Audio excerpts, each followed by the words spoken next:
Hi friends, welcome to DTK Food and Travels. This is another scene from one of our daily walks. The area is just beautiful. There's wild jasmines all over the place, and of course, some of the wild blackberry plants are also blooming.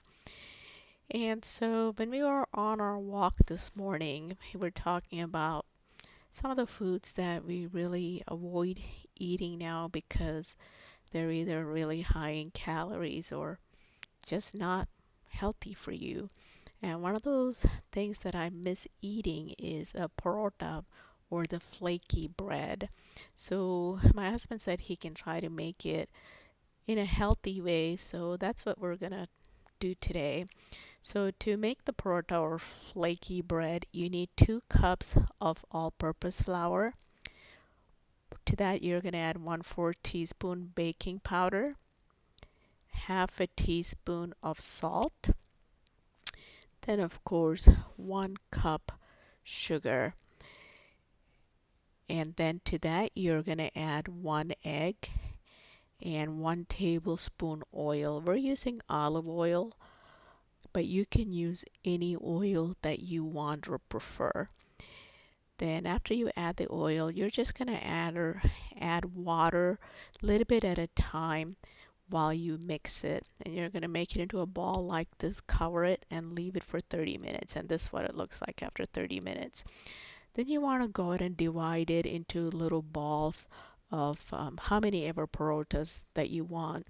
We made 5 parotas because we made them kind of big, but you can make the ball smaller and make the parota smaller. Then you're just going to make little balls. This is how we made the 5 balls. Push it through your hand and then take off the bottom and roll it, and we got 5 rolls. And once you make it, go ahead and roll it out, and you're gonna try to make this as thin as you can. That's the whole purpose. That's how you get the bread to be so flaky. Yeah, my husband's just beating it just to stretch it out and make it easier to roll out.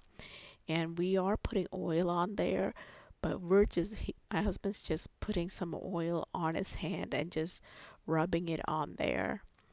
And once you have it stretched out, you want to go ahead and make ribbons, cut into it, and you can cut it however way you want it. It doesn't have to be all equal. So there, it's all cut right now. And then we're gonna go ahead and put a little bit of oil on there. This is what makes it not so unhealthy because we're not drenching it in oil, just dabbing a little bit of oil on there. Then you want to go ahead and grab one end and start rolling it. So we're gonna go ahead and do that. And then once you're done with one end, start on the other end and bring it towards the other rolled end. And then we're just gonna beat it a little bit just to get it to stretch and thin out a little bit. Then you're gonna go ahead and put it on the board and start making like a flower, twist it into almost like a bun looking, and put oil on both ends.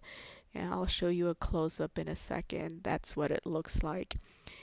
And then when you get ready to make it, you want to go ahead and flatten it out and then roll it some more, so it'll really be a flaky flatbread basically. Then we have the cast iron on the stove heating up.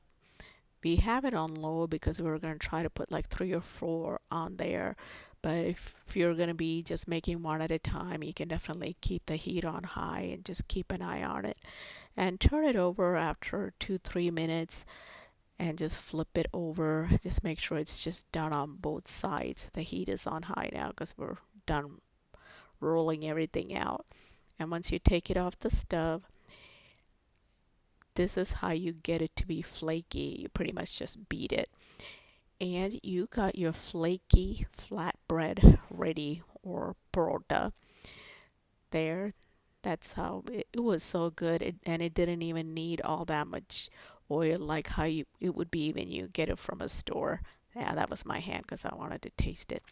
And we had it with some chicken curry that night for dinner. It was very filling, definitely very much healthier than the store bought or the frozen kinds you buy.